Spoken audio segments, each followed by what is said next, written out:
জীবনটার মূল্য দিতে তো শিখি নাই, কেননা মূল্য জানিও নাই, দিতে শিখমু করতে কা রাগ হয় না কেন? আমরা কিন্তু এই জীবনটার মূল্য দিতে শিখি নাই, মূল্য জানি না এই জীবনটার মূল্য কত। এক শব্দে আপনাকে বুঝাইলে বুঝানো যায়, এই জীবনটার বিনিময়েই কিন্তু সারা জীবনের জন্য জান্নাত দিবে, জান্নাত রেডি, জান্নাত দিবে রেডি। শুধু রেডি জান্নাত না, যখন যা চাবে তা পাবে। মা তাস্তাহি, মনে যত ইচ্ছা আসবে, সব চাহিদা আসবে, যেটাকে চাহাত বলে উর্দুতে, সমস্ত চাহাত পুরা করবে আল্লাহ। চাই সেই চাহাত ছোট হোক, চাই সেই চাহাত বড় হোক, যত বড় হোক, যত বড় আল্লাহ সমস্ত চাহাত পুরা করবে। মা তাস্তাহি আনফুসুকুম, যত চাহাত আছে সব পুরা করবে। এবং একদিন পুরা করবে না, সারা জীবন পুরা করবে, সারা জীবন পুরা করবে যত চাহাত। দ্বিতীয় হলো যত চাওয়া, যা চাবে তা মিলবে। চাহাতও পুরা হবে, আবার চাওয়াও পুরা, চাহিদাও পুরা হবে, আবার চাওয়াও পুরা হবে। ওই জান্নাত কিন্তু এই জীবনটার বিনিময়ে দিবে, এই ছোট একটা জীবনের বিনিময়ে দিবে। 2000-4000 স্কোয়ার ফিটের একটা ফ্ল্যাট না, হ্যাঁ, যে 4000 স্কোয়ার ফিটের ফ্ল্যাট, 20 একর 30 একরের একটা বাড়ি না, এই দুনিয়ার থেকে 10 গুণ বড় বাড়ি। শুধু বাড়ি দিবে না, বাগান বাড়ি দিবে। বাগান বাড়ি বোঝেন? একটা হলো বাড়ি, আর একটা হলো কি বাগান। মনে হয় বোঝেন না, বুঝছেন? বাগান বাড়ি বোঝেন? হ্যাঁ, সব সহ দিবে, বাড়িও দিবে, বাগান বাড়িও দিবে। ওটা এই জীবনটার বিনিময়ে দিবে, 60-70 বছর জীবনের বিনিময়। 60-70 বছর কেন, কয়েক মিনিটের জীবনের বিনিময় দিবে। আমি হাদিস থেকে উদাহরণ দিই। যুদ্ধের ময়দানে মুসলমান হয়েছে, তুমুল লড়াই চলতেছে, ওই মুহূর্তে আল্লাহ রসুলের কাছে মুসলমান হয়েছে। কিতাবুল মাগাজিতে আছে, বুখারীতে। মুসলমান ভাইয়া বলছে, আমার কি কাজ? তোমার কি কাজ? জাপায় পড়া কাজ ছাড়া আর কোনো কাজ এই মুহূর্তে নাই। শত্রুদের উপরে ইসলামের পক্ষে জাপায়া পড়া ছাড়া এই মুহূর্তে কোনো কাজ নাই। বাস লাল পট্টি মাথায় বাঁধছে আর জাপায়া পড়ছে। কাতারের পরে কাতার, সফের পরে সফ, সব ব্যাত করে সামনে যেতেছিল, আর সাহাবা তাক করে দেখতেছিল যে এটাকে, একে তো আমরা চিনি না, একে কতক্ষণ পরে শহীদ হয়ে গেছে। জীবনে এক ওয়াক্ত নামাজ নাই, একটা রোজা নাই, মাত্র ময়দানে মুসলমান হয়েছে কয়েক মিনিট আগে। লাশ যখন আল্লাহ রসুলের সামনে আনছে, আল্লাহ রসুল বলছে ওয়াসালাল জান্নাহ, জান্নাতে পৌঁছে গেছে। কয়েক মিনিটের বিনিময়ে জান্নাত। আজকে তো আমরা আমাদের জিন্দেগির দাম জানি না, দুঃখ তো এখানে।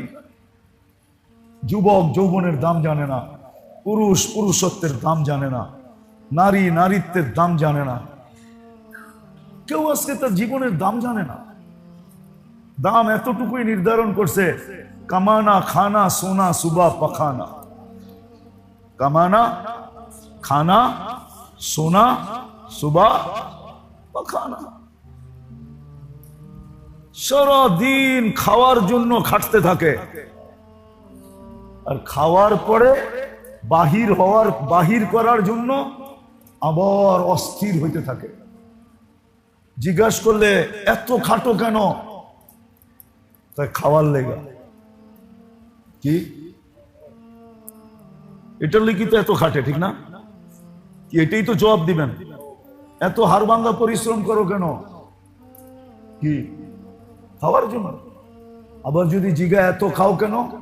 কামানের জন্য। খায় কামানের জন্য আর খাটে খাওয়ার জন্য। এটুকুই কি জিন্দেগির দাম?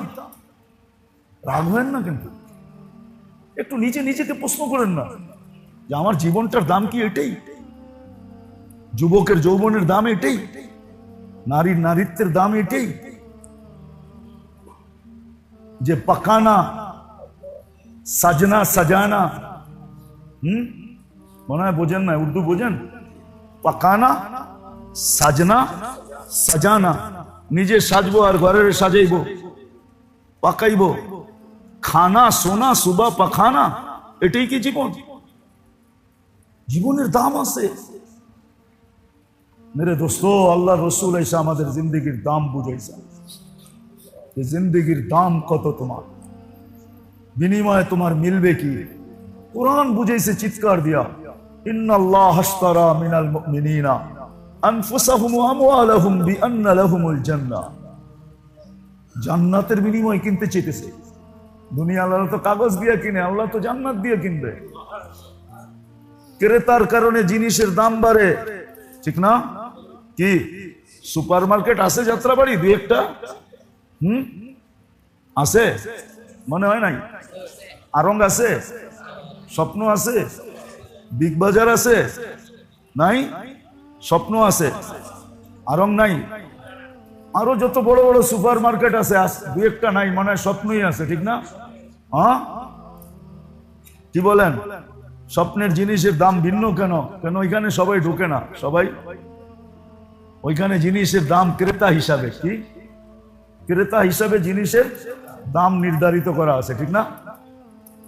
আল্লাহ কিনতে চাইতেছেন, ক্রেতা আল্লাহ। কে? আল্লাহর মতো সত্তা কিনতে চাইতেছেন। আমি কাহিনীতে বিশ্বাস তো না, কিন্তু এক কাহিনী মনে উঠলো, এই জন্য বলতেছি। বর্তমানে যে ইরানের খমিনির আগে ইরানের রাজা ছিল শাহ। ইরানের রাজা ছিল শাহ, ছিল ইরানের রাজা। শাহর একটা লম্বা জামানা ছিল, একে বিতাড়িত করেই বর্তমান প্রথম খমিনি আসছে, তারপরে আরো কয়েকজন গেছে, এখন পর্যন্ত চলতেছে। তো শাহর একাধিক স্ত্রী ছিল। একদিন শাহর স্ত্রী মার্কেটিং করতে যাবে, তো শাহ মার্কেটে ঘোষণা দিছে যে অমুক দিন আমার স্ত্রী মার্কেটিং করবে, কিন্তু শর্ত হইলো মার্কেটে দোকান মালিক আর সেলসম্যান ছাড়া কেউ থাকতে পারবে না। কেন? আমার ওয়াইফ, ইরানের রাজার মালিকাতু ইরান, ইরানের রাজার স্ত্রী, বাবুই তো ভিন্ন, ঠিক না? কি বলেন? তো সে ঢুকছে, বাজার করছে, দুই এক সপ্তাহ পরে শাহর সাথে আর বিচ্ছেদ হয়ে গেছে। ডিভোর্স হয়ে গেছে ওই মহিলারই। তো আবার মাসখানিক পরে ওই মহিলা ওই মার্কেটেই ঢুকছে। এখন কি রানী হিসাবে ঢুকছে না পাবলিক হিসাবে ঢুকছে? যখন পাবলিক হিসাবে ঢুকছে, তো এখানে এক কবি ছিল, তো সে দেখা ওই সময় কলম হাতে নিয়ে লিখতেছে, মালিকাতু ইরান দুফিনাত ফি তুরাবিন নিসিয়ান। ইরানের রানী বুলের মাটিতে দাফন হয়ে গেছে। এক সপ্তাহ আগেই তো রানী হিসাবে আসছে, পুরা মার্কেট খালি ছিল, উনি একা মার্কেটিং করছে রানী হিসাবে। ডিভোর্স হইতে দেরি, ভ্যালু কমতে দেরি হয় না। আল্লাহ আমাদেরকে কিনতে চাইতেছেন, আমাদের ভ্যালু কতটুকু পাবে আল্লাহ কিন্তু কিনতে চাইতেছেন। আফসোস তো এখানে যে মুসলমান নিজের দাম বুঝলো না, যুবক তার দাম বুঝলো না, নারী তার দাম বুঝলো না, পুরুষ তার দাম বুঝলো না। জীবনটা বড় দাম। এই জন্যই দেহের চিকিৎসার চেয়ে আত্মার চিকিৎসা বেশি করা উচিত ছিল, যেন আত্মা যেন কলুষিত না হয়। দিল, কলব, কলব। শারীরিক রোগ থেকে বাঁচার জন্য যেরকম আল্লাহ রসুল সাল্লাল্লাহু আলাইহি ওয়াসাল্লামের পক্ষ থেকে মৌলিক বলে দিয়েছেন, তারপরে ওটার বিশ্লেষণ হয়েছে, ফুকাহারা মুহাদ্দিসিনরা ওটাকে বিশ্লেষণ করতে করতে করতে অনেক দূর পর্যন্ত নিয়ে গেছেন। এরকম আধ্যাত্মিক রোগের থেকে বাঁচার জন্য মৌলিক কিছু জিনিস আছে, গুরুত্বপূর্ণ কিছু জিনিস। এটার থেকে যখন বাঁচবো, এটার থেকে যখন বাঁচবো, বেঁচে যাব, তখন আস্তে আস্তে আস্তে আস্তে আমার ভিতর থেকে আধ্যাত্মিক রোগ শেষ হইতে শুরু করবে। আধ্যাত্মিক রোগ শেষ হয়ে যাবে যদি মৌলিক জিনিসগুলোর থেকে, গুরুত্বপূর্ণ জিনিস থেকে বাঁচতে পারি, যেটাকে বলে সাম্মুল কল্প, দিলের জন্য বিষ। দিলের জন্য সিন কিন্তু সানা, দিলের জন্য বিষ। এটার থেকে যদি বাঁচতে পারি মৌলিকভাবে, তাহলে দেখা যাবে দিলের রোগ থেকে আস্তে আস্তে বেঁচে যাব। দিল রোগ মুক্ত হবে।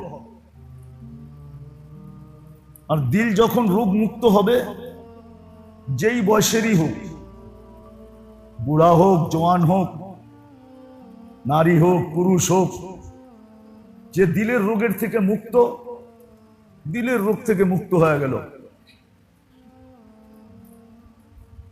আসলে সেই হলো ফেরেশতা গুণী মানুষ। ফেরেশতা গুণী মানুষকে মানুষ দেখা মাঝে মাঝে বলে না, লোকটা ফেরেশতার মতো, লোকটা, তখনই ফেরেশতা গুণী মানুষ হয়। ফেরেশতাদের মতো গুণী মানুষ তখনই দেখা যায় যে পুত পবিত্র মানুষ হয়। তখনই আসলে ওই মানুষ হয় যেই মানুষের প্রশংসা আল্লাহ নিজে করছেন। দুনিয়াতে আছে কিছু লোকের প্রশংসা আল্লাহ নিজে করছেন, কিছু শ্রেণীর মানুষের প্রশংসা আল্লাহ নিজে করছেন। যেমন সাহাবাদের প্রশংসা করছেন আল্লাহ। সাহাবাদের কি করছেন? প্রশংসা করছেন। এক জায়গায় না, দুই জায়গায় না, একাধিক জায়গায় প্রশংসা করছেন। যেটাকে এইটাও বলা যায় যে কোরআনে 1500 জায়গায় আল্লাহ সাহাবাদের প্রশংসা করছেন। কত জায়গায়? কোথাও ডাইরেক্ট, কোথাও ইনডাইরেক্ট, কোথাও সরাসরি, কোথাও ইঙ্গিতের মাধ্যমে, এরকম 1500 জায়গায় আল্লাহ সাহাবাদের প্রশংসা করছেন। আল্লাহ মডেল বানাইছেন এদেরকে। শুধু মডেল বানান নাই, দুনিয়াতে এখনো কিছু লোক আছে যাদেরকে দেখলে মানুষ হেদায়েত পায়। এখনো দুনিয়াতে কিছু লোক আছে যাদের কাছে বসলে, যাদের সাথে চললে, যাদের সাথে উঠা বসা করলে, সম্পর্ক জুড়লে মানুষ হেদায়েত পায়, সঠিক রাস্তা পায়। এরকম লোক দুনিয়াতে এখনো আছে যাদেরকে হেদায়েতের চেরাগ বলে। এরা হেদায়েতের চেরাগ হয়ে যায়। ওই মানুষ বানায় দেয় যখন আত্মার রোগের থেকে কি করে বাঁচা যায়। আর আত্মার মৌলিক রোগ হলো, মৌলিক বিষ হলো 4টা। কয়টা? 4টা মৌলিক বিষ। এই 4টার ভিতরেই বাকিগুলা ঢুকানো। 4টার ভিতরেই, যদিও কিতাবে আছে, যদিও কিতাবে আছে আখলাক, এটা কিন্তু একটা শব্দ। আখলাক, আখলাক কিন্তু একটা শব্দ। আখলাক একটা শব্দ না? ঈমান একটা শব্দ, কিন্তু এটা শাখা প্রশাখা 70-এর অধিক। বিদউ ওয়া সাবউনা শুবা। ঠিক আখলাক একটা শব্দ, কিন্তু এটা শাখা প্রশাখা হলো 360টা। এক শব্দের ভিতরে ঢুকানো আছে কয়টা? 360টা ঢুকানো আছে এক শব্দের ভিতরে, পুরা 360টা। এক শব্দের ভিতরে আল্লাহ এক শব্দের ভিতরে ঢুকায়া দিছেন। ঠিক তদ্রুপই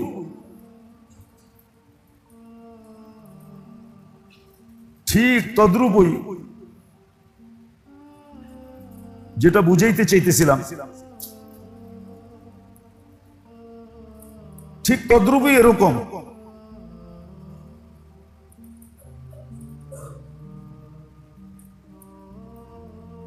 চারটার ভিতরে সবগুলা ঢুকানো আছে।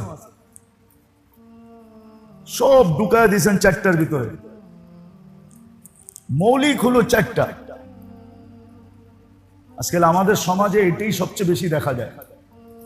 প্রথম নাম্বার হলো ফুজুলুল কালাম। ফুজুলুল, অনর্থক কথা বলা। এই জন্য হাদিসে নিষেধ আছে, কুল খায়রান ইল্লা লিয়াসমুত, কুল খায়রান ইল্লা লিয়াসমুত। মশহুর হাদিস, সহিহ হাদিস। ভালো বলতে পারলে বলো, নাইলে চুপ থাকো। আবার বলে দিছেন মান সামাতা নাজা, যে যত চুপ থাকবে তার বাঁচার আশঙ্কা তত বেশি, সে তত বেশি বেঁচে যাবে। তো মৌলিক যেটা আমি বলতেছিলাম, যে কলবের যে মৌলিক রোগ হলো, প্রথম হলো ফুজুলুল কালাম, অনর্থক কথা বলা। আজকে আমাদের সমাজে এটা বাঁচা বড় দুষ্কর, ঠিক না? বাচ্চা কিরকম সহজ? হ্যাঁ, এই জন্য আরেক হাদিসে আছে, কুল্লু কালাম ইবনা আদম আলাইহি লাহু ইল্লা সালাত। প্রত্যেক কথা তোমার বিরুদ্ধে যাবে, শুধু 3 ধরনের কথা তোমার পক্ষে যাবে, আর সব বিরুদ্ধে। যদি আল্লাহ ধরে তাহলে প্রত্যেকটা বিরুদ্ধে চলে যাবে। বড় ধ্যান দিয়া শুনি কিন্তু না, আল্লাহর তো হুকুম হইলো আমি দিল দেখা কিনবো। কি দেখা? দিল দেখা, দিল দেখা কিনবো, দিল। হাদিসে আছে বাল ইয়ানজুরু ইলা কুলুবিকুম, আল্লাহ তোমাদের দিল দেখা কিনবে। আর হাদিসে এটাও সুস্পষ্ট আছে, সাহাবায়ে কেরামকে, নবীদেরকে বাছাই করার পরে সমগ্র মানব জাতির দিল আল্লাহ একটা একটা করে দেখছেন। তারপরে 1.25 লক্ষ সাহাবাক দিল দেখা আল্লাহ নিজের বন্ধুর সোহবতের জন্য নির্বাচিত করছেন। আমরা যে উম্মতে মুহাম্মাদি, আমাদেরকে দিল দেখা নির্বাচিত করছেন, দিল দেখা। কোরআন এটাই বলে হুয়া জতাবাকুম, আল্লাহ দিল দেখা আমাদেরকে উম্মতে মুহাম্মাদি বানাইছে। নাইলে মানুষ কি কম ছিল নাকি? কি 1.25 লক্ষ উম্মত কি কম ছিল? আপনার কাছে ডাটা নাই দেখে আপনি জানেন না কত ছিল। আজকে আপনি ডাটা আছে বিদায় আপনি বলেন দুনিয়া 800 কোটি মানুষ। 1.25 লক্ষ নবীদের আমলে কয়েকশো কোটি চলে গেছে কবরে, আপনি জানেন না? এদের ভিতর থেকে 800 কোটি হলেও তো 600 কোটি কাফের, 200 কোটি মুসলমান। কিয়ামতের সকাল পর্যন্ত এরকম ওইদিকে পাল্লা বাড়িয়েই থাকবে, এইদিকে পাল্লা কমই থাকবে, ঠিক না? হ্যাঁ, আল্লাহ আপনাকে আমাকে দিল দেখা নির্বাচিত করছেন। কিন্তু আজকে উম্মতকে দিলের রোগ বুঝানো যায় না, শরীরের রোগ তো খুব বোঝে। ওই ব্যাপারে তো বড় সচেতন, বড় সচেতন। এখন দুনিয়ায় কোথাও করোনার ভাইরাস খুঁজে পাওয়া যায় না, ঠিক না? তারপরও বড় বড় অফিসে দেখবেন মাস্ক পরা করে, ঠিক না? কি না করে না? হ্যাঁ, করে তো। এখনো দেখবেন ডাক্তাররা মাস্ক ব্যবহার করে। আমি বিরোধিতা করতেছি না, সচেতন শারীরিক রোগের ব্যাপারে, কিন্তু এটার ব্যাপারে সচেতন না।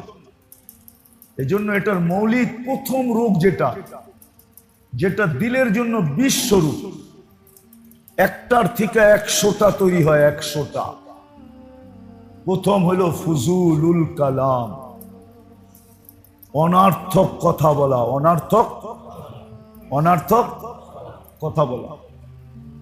অনর্থক কথার থেকে হাজারো জিনিস তৈরি হয়, সত্য জিনিস তৈরি হয়। ধারাবাহিকভাবে যখন চলতেছে একটা একটা করে আপনাদেরকে দেখাবো, যদি মুখস্থ রাখতে পারে। এই জন্য বলে ফুজুলুল কালাম। এটার থেকে বাঁচার সর্বপ্রথম রাস্তা হলো যত বেশি চুপ থাকতে পারো। কিতাবে পাওয়া যায়, এক মহিলা এক যুগে ছিল, ওনাকে কোনো কথা জিজ্ঞাসা করলে কোরআন দিয়া জবাব দিতেন। কি দিয়া? কোরআন দিয়া যদি জবাব না পাইতেন তাহলে উনি চুপ থাকতেন, কোনো জবাব দিতেন না, বিলকুল চুপ থাকতেন। আছে, কিতাবে আছে, লম্বা কাহিনী আছে। আব্দুল্লাহ ইবনে মুবারক রহমতুল্লাহ আলাইহির সাথে লম্বা কাহিনী আছে ওই মহিলার। হজের সফরে দেখা হয়েছে, পুরো সফর যা জিজ্ঞাসা তাই কোরআন দিয়া। মহিলা হারায় গেছিল, তাবুতে পৌঁছায় দেওয়ার পরে ছেলেদেরকে জিজ্ঞাসা করছে, তোমার মায়েরে যা জিগাইলাম সব কোরআন দিয়া? আমার আম্মা কোরআন দিয়া জবাব দেয়, কোরআন দিয়া না পারলে জবাব দেয় না, চুপ থাকে। কেননা কোরআনের উচ্চারণে প্রত্যেক নেকিতে হরফে 10 নেকি পাবে। ছিল একটা সময়। এই জন্য প্রথম হইলো ফুজুল কথার থেকে বাঁচেন, কথা খুব কম বলেন। আজকে মুসলমান তো জানে না বিজ্ঞানী কাদেরকে বলে জানেন? কোরআনের ভাষায় বিজ্ঞানী বলে যারা সব বেশি চুপ থাকে। চুপ। 100টা জিগাইলে একটার জবাব দেয়, আর একটার ভিতরেই 100টার জবাব থাকে। এক জবাবের ভিতরে 100টার জবাব থাকে। আমাদের হযরত এনামুল হাসান সাহেব রহমতুল্লাহ আলাই, উনি এই সিফতের মানুষ ছিলেন। উনারে সারাদিন জিগাইলে উনি জবাব দিতেন না, যখন দিতেন একটা জবাব দিতেন, সারা দিনের প্রশ্নের জবাব একটার ভিতরে হয়ে যেত। এরকম সিফতের মানুষ ছিলেন। তো প্রথম বিষ হইল দিলের জন্য, আত্মার জন্য ফুজুলুল কালাম, অনার্থক কথা বলা। অনার্থক কথার থেকে বাঁচাও। এই জন্য হাদিস বলছে, কুল খায়রান ইল্লা লিয়াসমুত, মান কানা ইউমিনু বিল্লাহি ওয়াল ইয়াউমিল আখির ফালিয়াকুল খায়রান ইল্লা লিয়াসমুত। যে আল্লাহর আখিরাতকে বিশ্বাস করে সে যখন বলে ভালো বলে, নাইলে যেন চুপ থাকে। বলছে ভালো কি? 3টা ভালো, এর বাহিরে একটাও ভালো না। আমর বিল মারুফ নাহি আনিল মুনকার যিকরুল্লাহ, সৎ কাজের আদেশ, অসৎ কাজের নিষেধ, আরেকটা হলো আল্লাহর জিকির। এই 3টা আপনার পক্ষে যাবে, বিরুদ্ধে যাবে না। বাকি সব বিরুদ্ধে যাবে। এই জন্য মেরে দোস্ত, আবার 1 মাস পরে আপনাদের সাথে দেখা হবে। জানি না ওটা কয় তারিখে পড়বে, কেন আমি 4 তারিখে হজে চলে যাব। জানি না ওইটা কয় তারিখে পড়ে। দেখি আগামী মাসে শেষ রবিবার কবে হয়। ওটা 30 তারিখ ইনশাআল্লাহ, যদি দেশে থাকি। 26 তারিখে চলে আসবো ইনশাআল্লাহ, যদি আল্লাহ সুস্থ রাখে বা হায়াত রাখে। দোয়াও চাইতেছি, আমিও আপনাদের জন্য দোয়া করব, আপনারাও আমার জন্য দোয়া করেন। আয়সা আবার একটু বাহিরের সফর যদি না হয়, তাহলে আগামী মাসে 30 তারিখে, জুনের 30 তারিখে হলো শেষ রবিবার। 5টা রবিবার হবে তো আগামী মাসে, 4টা না 5টা রবিবার। 2 তারিখ, 9 তারিখ, 16 তারিখ, 23 তারিখ, 30 তারিখ। তো 30 তারিখ আবার ইসলাহি প্রোগ্রাম হবে, যদি আল্লাহ বাঁচায় রাখে। তো আজকে যেটা বলতেছিলাম, যদি আলী রাদিয়াল্লাহু তাআলা আনহুর কওল হলো, যেই ব্যক্তি দিলের দাম জানে না, ওর কাছে ওর জিন্দেগির কোনো দাম নাই। দিলের দাম যার কাছে নাই, আত্মার দাম যার কাছে নাই, ওর জিন্দেগির দাম ওর কাছে। এটা আলী রাদিয়াল্লাহু তাআলা আনহুর ফতোয়া, আমার না। এই জন্য মেরে দোস্ত, আমাদের জিন্দেগির বড় দাম, আত্মার বড় দাম। যদি কেউ ভাবেন যে জীবন তো শেষ সীমানায় চলে আসছি, বয়স হয়ে গেছে, সবই তো উল্টা কাটায়া দিছি, না, এই উম্মতকে আল্লাহ পাক, এই উম্মতকে আল্লাহ বড় সুযোগ দিছেন, বড় সুযোগ দিছেন। এই উম্মত আল্লাহর বড় লাডলা উম্মত। লাডলা, লাডলা বোঝেন? লাড বোঝেন না কি? বড় মোহব্বতের উম্মত। মোহব্বতের উপর হইলো লাড। লাড, লাড বোঝেন? আমার তো আছেই একটা, আমার তো, কারো যদি সন্তান একটাই থাকে তো ওইটা কি হয়? মোহব্বতের হয় না কি হয়? আরে না মিয়া, মোহব্বতের ঊর্ধ্বে হয়। কেন? আছেই তো একটা, আছেই তো। এটা মোহব্বতের ঊর্ধ্বে, এটারে বলে লাডলা, এটারে কয় লাড। কি শুধু মোহব্বত না, এটা তো একটাই। কয়টা? কি বাংলা একটা প্রবাদ বাক্য আছে, ময়রা বাইচা যেটা থাকে ওইটা হইলো জন, আর খায়া লইয়া যেটা থাকে ওইটা হইলো ধন। ঠিক না? তো এখন একজনের আছে সন্তান কয়টা? হ্যাঁ, তাইলে 10টা থাকলে যেই ভালোবাসা 10 জনের জন্য হইতো, এখন পুরাটা কয়জনের জন্য? আপনি এটারে ভালোবাসা কোন কি কইরা বলেন? আমারে গ্রামার দিয়া বুঝান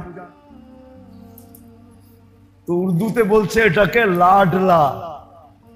সব ভালোবাসা যেখানে আইসা কিছে জমা হয়েছে, এটা হলো লাডওয়ালা। তো বাপেও কয় মায়েও কয় আমার তো একটাই, আমার তো সবই তো সবই তো।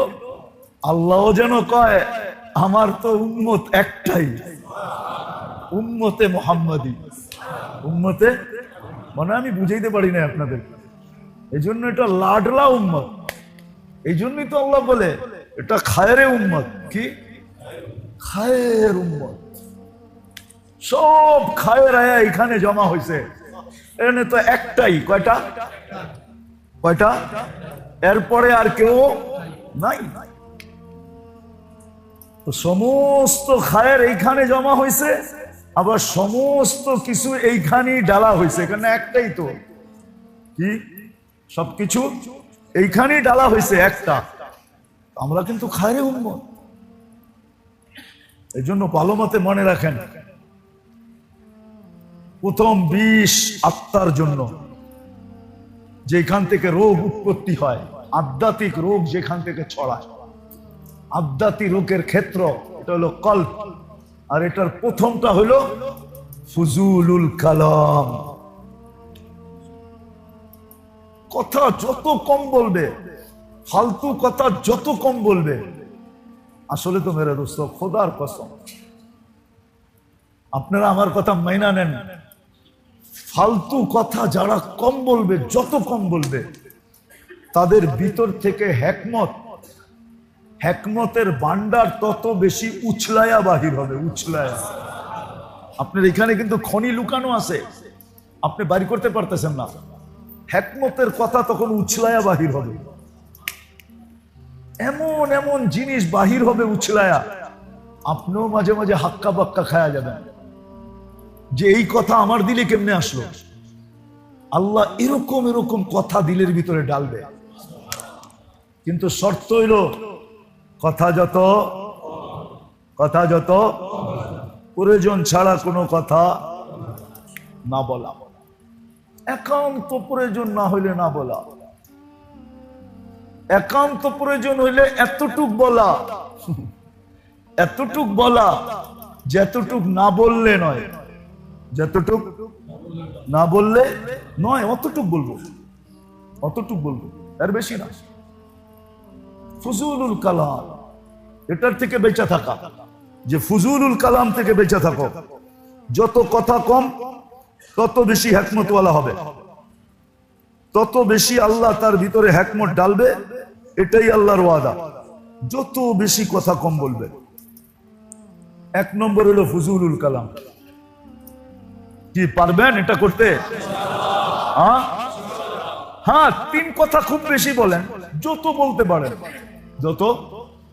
আমরু বিল মারুফ, সৎ কাজের আদেশ, অসৎ কাজের নিষেধ।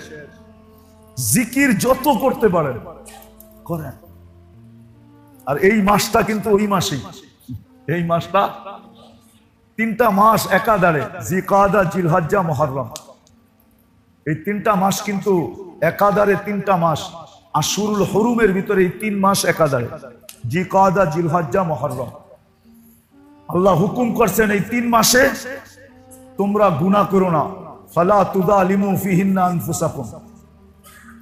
এই 3 মাসে তোমরা তোমাদের উপরে জুলুম করো না, গুনার কাছে যাও না। এই 3 মাস বড় জিকিরের মাস, যত বেশি জিকির করা যায়। এই 3 মাসের ভিতরে এরকম এরকম জিনিস ঘটছে, 3 মাসের ভিতরে এরকম জিনিস ঘটছে যেটা খুলতে গেলে অনেক লম্বা সময় চলে যাবে। আমি খালি 3টা দেখাবো আপনাদেরকে। এই মাসের ভিতরে ইসমাইল আলাইহিস সালাম এতাআত ঘটছে জগতের ভিতরে, এই দুনিয়ার ভিতরে। এতাআত, আল্লাহকে মানার যে একটা দৃষ্টান্ত, এই দৃষ্টান্তটা এই মাসে ঘটছে। সেটা ইসমাইল আলাইহিস সালামের মাধ্যমে ঘটছে। ইসমাইল আলাইহিস সালাম আল্লাহকে কিভাবে মানতে হয় এটা দেখায় দিয়েছেন, মানা দেখাইছেন দুনিয়াকে, এতাআত দেখাইছেন।